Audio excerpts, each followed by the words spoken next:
Welcome to the deep dive. Today, we're really getting into the high-stakes world of selling mobile home parks, MHPs. And we're not just talking about, listing agreements or the usual stuff. We're looking at what some sources call a complete counter playbook. Yeah, like an insider's guide.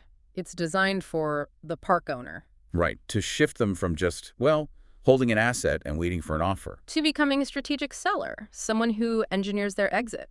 Exactly. And look, if you've ever felt that the whole sale process is just deliberately confusing. Which it often seems to be. Right, where maybe brokers gain from that confusion or buyers try to plant seeds of doubt about your park's real value.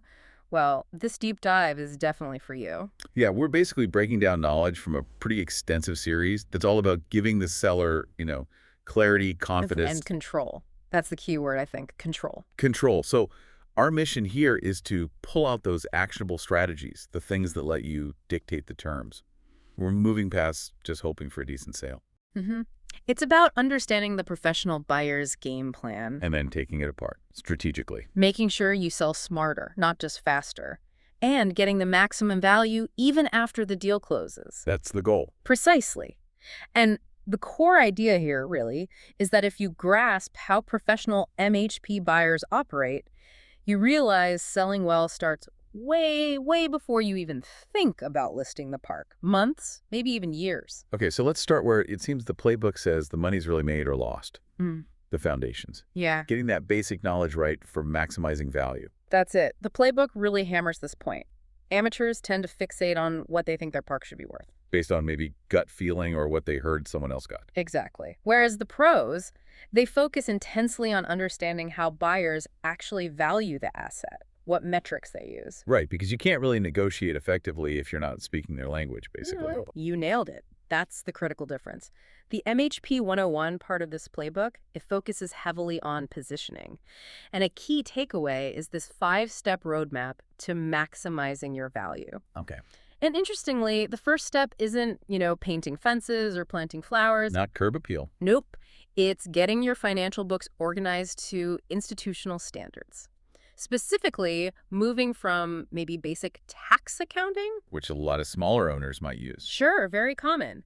Moving from that to professional accrual accounting and clearly separating your capital expenses, your CapEx, from your day-to-day operational costs. Okay, that makes a lot of sense because the buyer isn't just glancing at the bottom line on the P&L, are they? Not at all. They're stress testing that income stream. They want to see its quality, its reliability. And if the financials are messy, if, say, personal expenses are mixed in or big repairs are hiding in the operating budget? That lack of clarity immediately signals risk to them.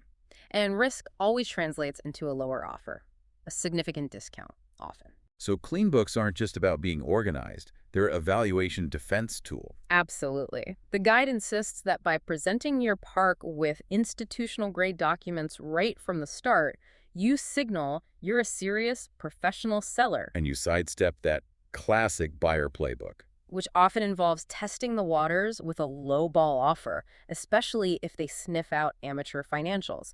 You're preemptively defending your value by showing you know the game. Right. You put in years of work building this asset. You don't want to leave money on the table because your paperwork wasn't up to snuff. Exactly. Don't let that happen. Okay, so fundamentals are locked down. Clean books, professional presentation. What's next in this strategic playbook? Well, once the foundation is solid, it moves up a level. It gets into finance structures that can actually build your wealth long after the property is sold. So not just about getting the biggest check on closing day. Not necessarily. It's about strategically staying involved, potentially to capture more upside. Interesting. How does that work? This leads straight into seller carry. The sources we looked at call this the most powerful and probably most misunderstood tool in MHP deals. Seller carry. Okay. Why is it so powerful? Well, the objective shifts. It's not just about a clean cash-out exit anymore. It becomes about achieving potentially significant long-term benefits, particularly around tax strategy and passive income. But wouldn't most sellers just want the cash up front? Get it done? Why stay in the deal? That's the common instinct, yeah. But seller carry can fundamentally change your tax situation. Instead of a huge capital gains hit immediately, You spread it out. exactly, you defer it, turning it into an income stream over time. Mechanically, seller financing means you, the seller, essentially act like the bank for a slice of the purchase price. So you hold a note. You hold a note. You receive regular payments, interest, and principal over an agreed period.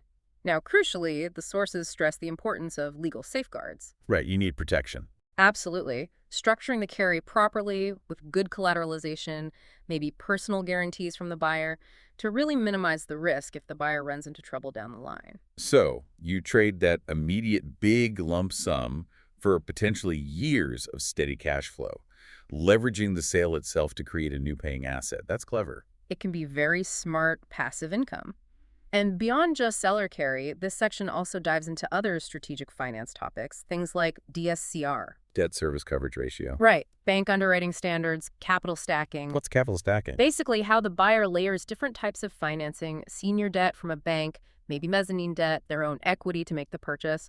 Understanding their stack helps you understand their risk and their pressure points. And DSCR is key because... Because that's what the primary lender, the bank, cares most about. It's the measure of cash flow available to cover the loan payments. If that ratio isn't high enough, typically say 1.25 to 1 or maybe even higher. the bank says no. The bank gets nervous, or says no outright, and if the main loan falls through, the whole deal structure can collapse. Or the buyer has to slash their offer or bring in really expensive, like, hard money. Exactly. Which makes seller carry potentially even more attractive. You might be the key to making the deal financeable at your price. Ah, okay. So that explains the philosophy that sometimes the smartest way to sell is to stay in the deal. You're not just selling a park, you're selling a financeable deal. Precisely. You become part of the capital stack, essentially. A strategic financier, not just a property owner exiting. Got it. Okay, so we've tackled the books, the numbers, the finance structures, but deals are done between people, right? Always. So the playbook moves from the spreadsheet to, well, the mind games. It actually says psychology closes more deals than math ever will. Yeah, it's a strong statement, but there's truth there. By this stage, let's say your finances are tight, your proposed deal structure is sound. What leverage does the buyer have left? Your emotions. Your emotions. Exactly. So this section really dissects the seller's mindset. It talks about managing that emotional side, selling something that might represent decades of your life, your work, your legacy. It's huge. Pride, maybe impatience to get it done, even nostalgia. All of it. And unmanaged, those emotions become vulnerabilities the buyer can exploit. And then you flip it. You need to understand the buyer's playbook on the psychological side, too. Absolutely. If you, the seller, are thinking about legacy, the professional buyer is almost purely focused on their IRR, their internal rate of return. Right. It's just numbers for them. Mostly. And their offers aren't based on some notion of fairness. They're based on what they think they can negotiate, based on how sophisticated or maybe how emotional they perceive you to be. So what kind of tactics does the playbook mention? Oh, classic negotiation stuff. Using silence, for instance. Just letting a pause hang in the air. To make the other person uncomfortable enough to talk, maybe give something away. Often, yeah. Or pacing. Deliberately managing the timeline, maybe slowing things down slightly to make the buyer feel like any concessions they make were hard-won, were their idea almost. Letting them feel like they got a win, even if you got what you needed. That's the art of it. It also talks about managing your broker. Oh, right. Brokers are essential, but... But their main goal is closing the deal. That gets them paid. It might not always align perfectly with your optimal long-term strategy, like a complex seller carry structure. So you need to manage them, keep them aligned with your goals. And your whole team, really. Your attorney, any partners, even lenders involved. Everyone needs to be on the same page regarding your strategic exit, not just the quickest path to a closing. It's like conducting an orchestra. It really is. You can have perfect financials, but if your lawyer is dragging their feet or your own attachment makes you seem desperate to sell, the buyer will sense that internal friction and use it. Okay. Now this next part sounds critical, where the optimism of getting a deal signed meets the cold, hard reality, due diligence. Yeah, this is where, as the playbook puts it, deals often risk falling apart. Or worse. Getting retraded, meaning they try to lower the price after the initial agreement. Exactly. The buyer and their team get their boots on the ground, start digging into everything. The playbook calls this the anatomy of a buyer's inspection. And it's more than just checking the rent roll again. Oh, much more. Professional buyers, especially institutional ones, are digging deep, looking for hidden risks. Things lenders really dislike. Often it centers on the park's infrastructure. Okay, let's nail down specifics. What are those big red flags those common deal killers an MHP owner might not fully appreciate? The sources consistently point to infrastructure risk. specifically lagoons, leach fields, and private utilities. Lagoons, like wastewater treatment. Yeah, private wastewater systems, Hmm. or private septic systems, leach fields, private well water systems, anything not tied into municipal services. Why are those such huge red flags? Because they represent potentially massive, unquantifiable risk, environmental liability, regulatory changes. If you have an old septic system serving dozens of homes or a private water system, institutional lenders just freeze up. They imagine catastrophic failure, huge cleanup costs, new regulations demanding millions in upgrades. Precisely. It's not just the cost of a potential repair, it's the uncertainty, the potential for massive, unexpected capex down the road, insurance nightmares. Okay, that clarifies why those specific things are terrifying to lenders and buyers. And the buyer finds these things. It's often to execute the retrade reality. They find an issue, maybe blow it out of proportion slightly. And then come back demanding a price cut, often right before closing when you feel pressured. That's the classic move. So what's a seller's defense? The playbook is very clear. Proactive data and controlling the narrative. You need extreme document discipline, meaning the truth at your par's condition will come out during due diligence. There's no hiding major issues, so the professional seller gets ahead of it. You disclose the issue yourself. You disclose it, yes, but critically, you disclose it with a potential solution. Maybe an engineering report, cost estimates for a repair or replacement. You frame the problem and the solution up front. So you control the information, control the cost narrative. Exactly. Due diligence isn't something the buyer does to you. The playbook reframes it as a seller's protection plan. You need to audit your own park more thoroughly than the buyer will.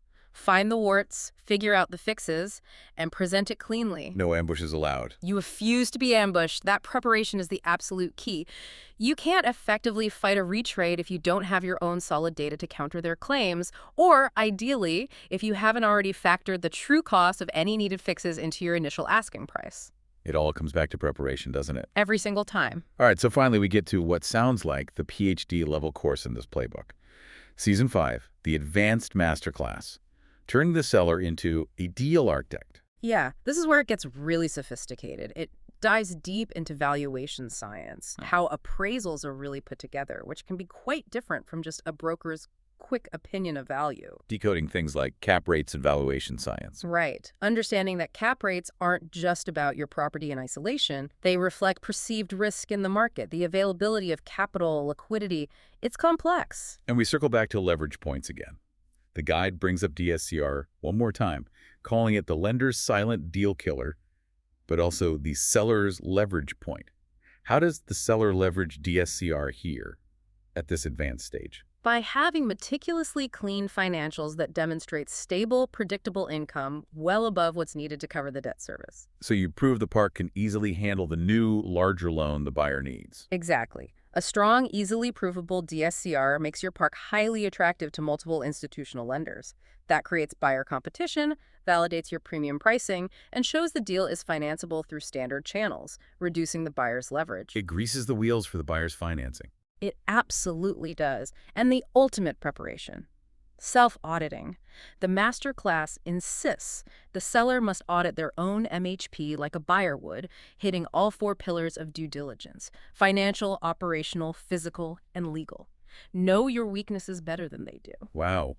That leads into the final, really high-level strategy, utilities and CapEx strategy. Yeah, this isn't just about fixing potholes. It's about presenting your utility systems, water, sewer, electric, not as potential liabilities, but as well-maintained assets. How do you do that? With clear documentation, maintenance logs, recent upgrades, long-term capital plans, you basically take future CapEx risk off the table for the buyer, or at least quantify it clearly. That adds real value. And this all culminates in legacy planning. Right. Engineering a sale that achieves more than just cash. Using those sophisticated financial structures, the tax advantages, maybe trusts, to ensure the proceeds generate wealth for generations. It's about the sale outliving the owner. Okay, so wrapping this all up, what's the big takeaway for an MHP owner listening to this? Well, the entire playbook, this whole deep dive, it really illustrates a fundamental shift required of the seller. You have to evolve from just maintaining an asset to becoming a strategic architect of your own exit. Precisely. The guide puts it bluntly. The amateurs sell parks, the pros sell strategy. You're essentially armed not just with knowledge about your own park, but with the opponent's entire playbook. Hmm. Their valuation methods, their financing hurdles, their negotiation psychology. Yeah, the whole series really acts as a kind of counter playbook. It's designed to shift the power dynamic, put control back in the seller's hands. So let's leave our listener with something to think about. We've heard that every deal is this mix of logic and emotion, right? A constant battle. If the math part, the cap rates, the DSCRs, is somewhat fixed by the market and the property's performance, where in your preparation, the financial side, the Yeah. physical part condition, the legal setup, where does the buyer have the best shot at using your emotions against you, especially during that intense pressure cooker of due diligence? That's a great question. What's the single weakest link in your armor right now? The one you absolutely need to shore up before that buyer arrives and starts probing. Something for you to explore.